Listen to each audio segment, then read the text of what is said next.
Alright, so this is my over-the-board game from last Tuesday against Dex. He's a 2100, a bit over 2100 player from New Orleans. I haven't played him before, so I wasn't sure what to expect, but I had a feeling that he was going to play the Sicilian because I remembered seeing some of his games just while I was walking around during my games other weeks. So e4, c5, I'm white in this game. Knight f3, e6, d4, all of this is pretty standard, which is why we're going through it a little bit faster. Knight c3 and queen c7. So this is the con variation, as you can see up here. And in this variation, I usually aim the castle king side, but I don't know a lot of the theory, and so he is likely to be much better prepared in it. So I know that against the con, when the queen's here, I can play my bishop to d3, which is a little bit different than a lot of other Sicilians, and I can also aim the kingside castle. So knight f6 for him, I go ahead and castle, and bishop d6, which is not a move I've seen before, and so I'm out of any of my knowledge. I play h3, try and prevent the knight from getting to this square, since he'll have lots of attackers on the dark square. So he has good control over the dark squares. Aimed at my king. He's got a powerful diagonal. But I'm pretty happy in that I'm already developed. I have some control over the center, and I'm already castled. So he plays knight c6. And I'm hoping I'm going to be able to take advantage of the fact that this light squared bishop really doesn't have a chance to get out.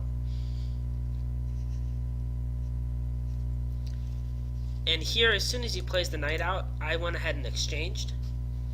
Since my knight is loose here on d4, and it didn't really have a great square to go to, I figured I would just take, and he doesn't want to take with the queen, because he wants to leave it on the dark squares with his battery with this bishop.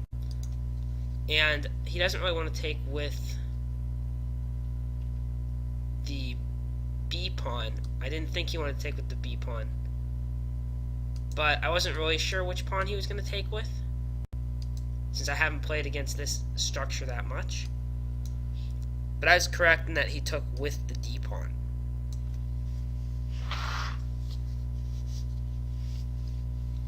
So, at this point I wasn't sure exactly what I wanted to do. I knew there were ideas of my king going to h1 to get off the dark squares, ideas of f4, developing my queen, and getting this bishop to a good square, but I wasn't sure which one to play first, or exactly what my plan was. I decided on bishop g5 to hit this knight,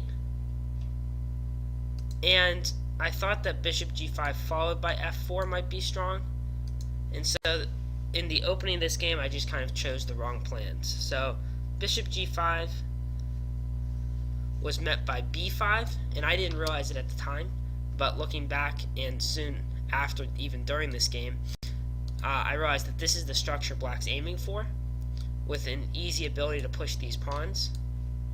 And so out of the opening, even though Black's king hasn't castled, he's really getting everything that he wants from the opening.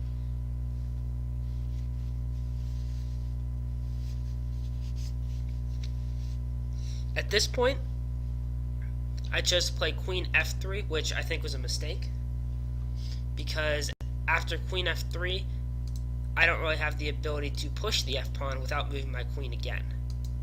So here my choice was, my candidate moves were king h1, f4, and queen f3, and I decided upon queen f3 because of the threat on this knight. But I didn't realize that he had a strong response. He simply played bishop e5, guarding the knight, and I can't actually kick the bishop away because now my queen is in front of the f-pawn. So his bishop is now very solid and dominating the board there on e5. So I realized at this point that White's position looks better than it actually is, and it doesn't look great. So if I don't do something to mix things up, I might get squeezed. and it might just be a long, slow, painful death. So after bishop e5, I go rook a d8. I have to at least try and take this open file. And he pushes c5. So now he's starting to push the c pawn again. He's starting to push the b pawn again. And my queenside pieces are going to be pushed back. He has a lot of space on the queen side, and I don't really have a lot of compensation for it at this point.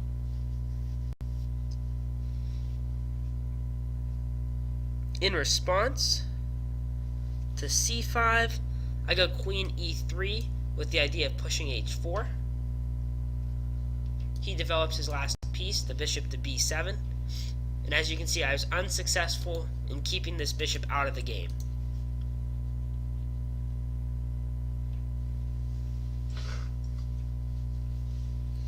So after bishop b7, I go ahead and I play king h1 so I can push the f pawn without having to worry about bishop d4 pinning my queen to my king. So now at least my king's off the dark squares, and I should be able to come up with at least a little bit of counterplay to his expansion on the queen side.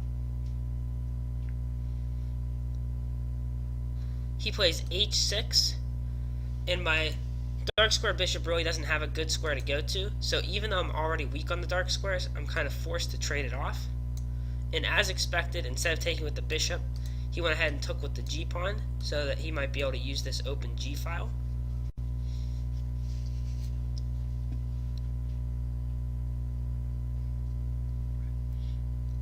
At which point, I went ahead and finally played f4.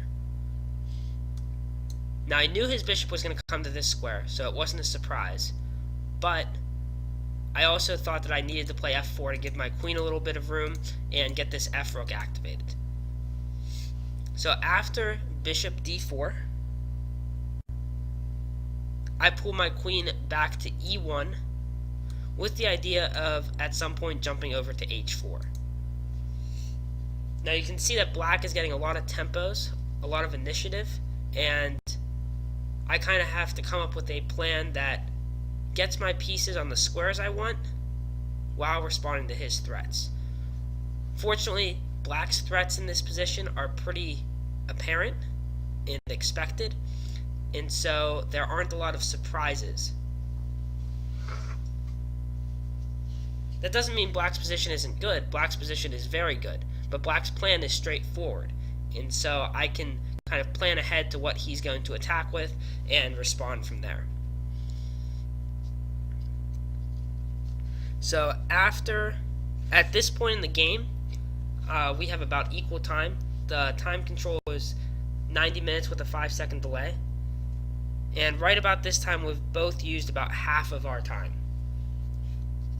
This is only move 17, so there's likely to be time pressure. So after the queen comes back to e1, he played the expected move c4, and my bishop obviously comes back to e2, but I didn't mind this because it wasn't really doing anything on this diagonal anyway, and at some point I was thinking I might be able to play it to f3 and challenge his light squared bishop, maybe make a break in the center on one of these key squares. So my bishop had to be rerouted anyway, so I wasn't too worried about it. After bishop e2, he went ahead and queenside castle, and that move surprised me. I wasn't expecting a queenside castle, and I thought that it was a little bit strange since these pawns had been already pushed, but with the center kind of open and my pieces on these files, I guess it makes sense. I mean, he certainly wasn't going to castle kingside.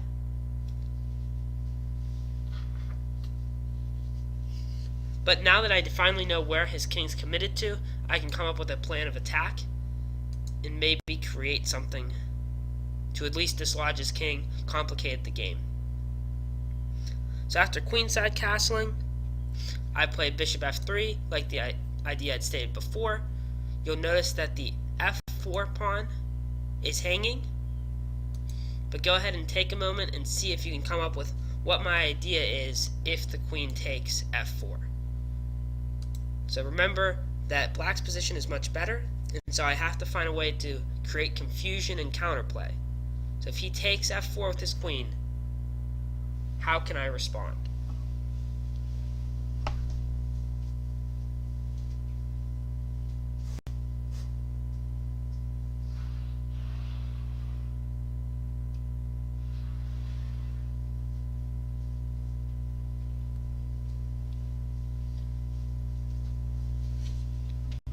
Alright, so after just a couple minutes of thought, he went ahead and took. Queen takes f4, and I went ahead and I played knight takes d5, which is the idea that, yes, I'm giving up the f-pawn, but my knight's going to get to a good square, and maybe I can open up the center a little bit. So let's look at what happens. If the bishop takes my knight, I'm going to go ahead and take back with the pawn, and if his pawn takes, then I'm going to go ahead and win the queen by playing bishop f4, or bishop g4, which will be a check on the king and an attack by my rook on the queen. In addition, suddenly my queen and rooks are looking more active on these files as they open up, and black's lost a lot of their advantage. So simply taking my knight with the bishop is not a good idea. By the same token, taking with the pawn, oh, I've won a piece as black, does not work either because of bishop g4 check and picking up the queen. So the knight cannot be taken, at least not initially, without black losing material. Or at the very least giving up a lot of the space advantage that they have, and giving up the bishop pair. So one of the reasons that black's space advantage on the queen side is so effective is because he has the bishop pair to work with on these long open diagonals. So he doesn't want to give those up, and as a result, he is not going to take the knight. In this case, he decides to pull the queen back to e5, where she appears to be safe, and now I have a choice. I decide to go with the plan of giving up more material for more activity. If we go into an endgame at this point, I know I'm just going to be squeezed out, and I'm not going to have much chance. Notice also that the queen had to come back to this square to guard the bishop, but once the bishop's guarded, I can't really get another attacker on it effectively, and I'm no longer threatening to win the queen. I'm no longer threatening to win the queen with any discovered attacks, so I need to create more confusion. My knight doesn't have any good squares, though. I can play this check, but then my knight's kind of stuck after that. There's no follow-up. This check just drops the knight. If I bring it back, I'm in trouble, because at the very least I'm going to ruin my pawn structure. There's not a lot of future on this square, but my plan always, once going to d5 with my knight, was to sacrifice the knight, and that's what I do, and I take f6. The idea behind knight takes f6 is that I can't save my knight or protect my knight without weakening my position further, and my position is already worse.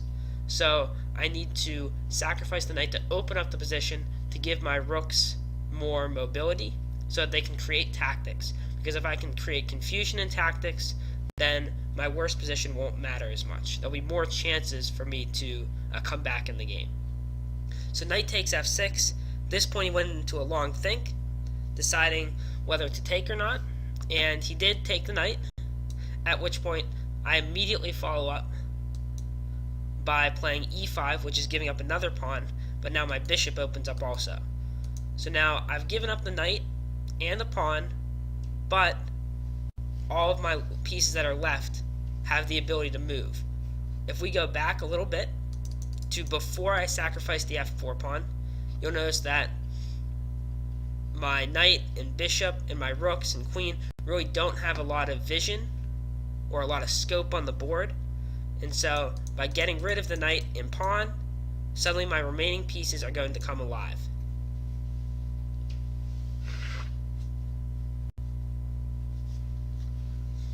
Now obviously I don't want to trade queens here because I'm down a piece, my position's worse, and going into an endgame is simply going to be lost. So I have to save the queen.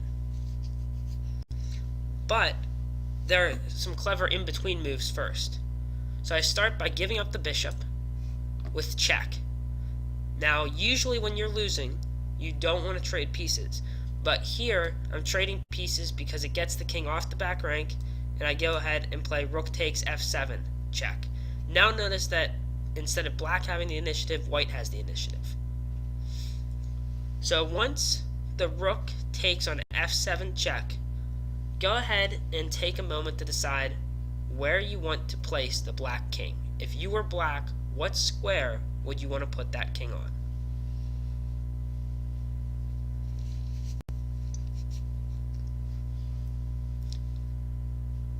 So in the game, black played king b6, which was the square I expected the king to go to, and the square that I thought was best for the king. But it turned out it was not. Initially, it looks like placing the king on a dark square would be a good thing because black controls the dark squares, and so you would think the king would be safer there. The problem is that because the king's on a dark square, if I'm able to take any of black's pieces that are also on dark squares, they could be with tempo with a check, or it just creates a lot more tactics. Now there's always going to be ideas of checks against the king, which is on a dark square, while attacking one of his many other pieces, which are also on dark squares. So in this case, king c6, a light square, probably would have been safer for black, and cut out a lot of white's counterplay. As a result, I'm able to continue to attack this king. So next, I play the move queen h4, which is the move that after the game he said he wasn't really expecting. So here, I'm avoiding the queen trade, I'm eyeing up e7, and keeping all three of my remaining major pieces active. So we've got open files, controlling the 7th rank, the queen's going to come in, his king's kind of isolated, so we'll see if we can get something going there. In response to queen h4, he went ahead and played rook d5. And now I'm going to start attacking his queen. We're going to see if I can get his king and queen lined up, and maybe there'll be further tactics where I can try to win it. So, after rook e1, which is guarded by my queen, his queen retreats to d6, at which point I play rook e7, multiple attackers on the e6 pawn where the queen and king would be lined up. So, he plays rook e5, and this is a key position in the game. So I'm still down the piece, but I'm no longer down the pawn because I was able to take f7 with check earlier with the rook, but I'm still down the piece, which means if we reduce to an endgame, white is probably completely lost. So, what move here is best for white, and theoretically goes into a winning endgame? Doesn't mean it would be easy to win, but it would be a greatly improved position. So take a moment and think about any ideas that white might have in this position that could win material. And if you need to, think about what we talked about with the position of his king on the dark square along with the rest of his pieces. We'll give you a moment.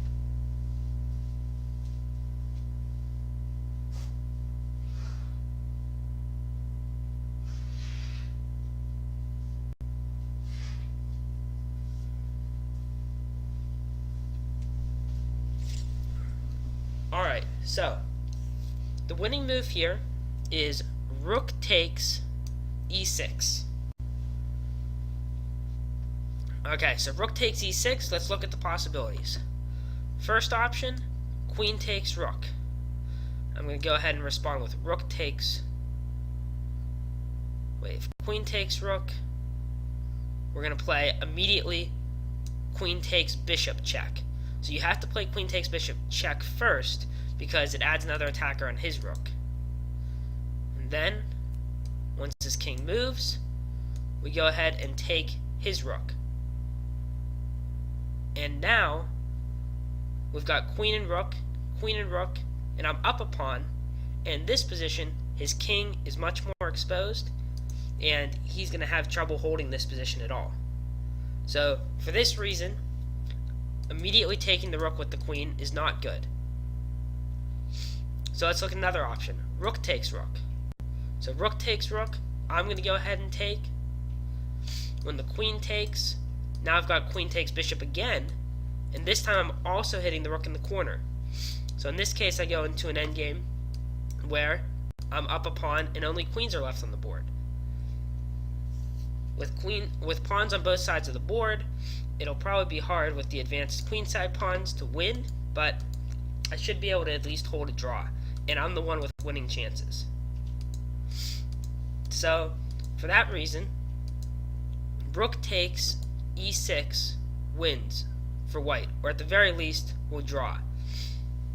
So that's clearly superior to being down a piece. But at this point, we're both under time pressure, and I go ahead and just pin his bishop again. So I missed that tactic, and I just try and keep the pressure on by pinning his bishop.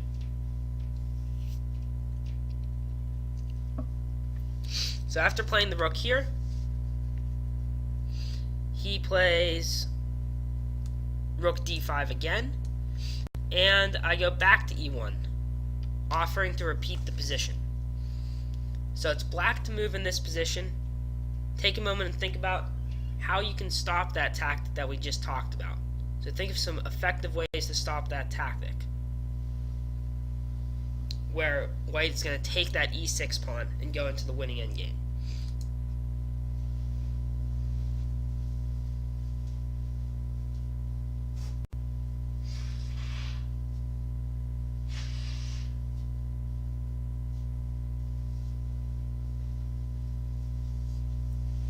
Alright, so what black did is they pushed the e-pawn. So not only does this stop the tactics on e6, but it also creates the additional threat of running this passed pawn.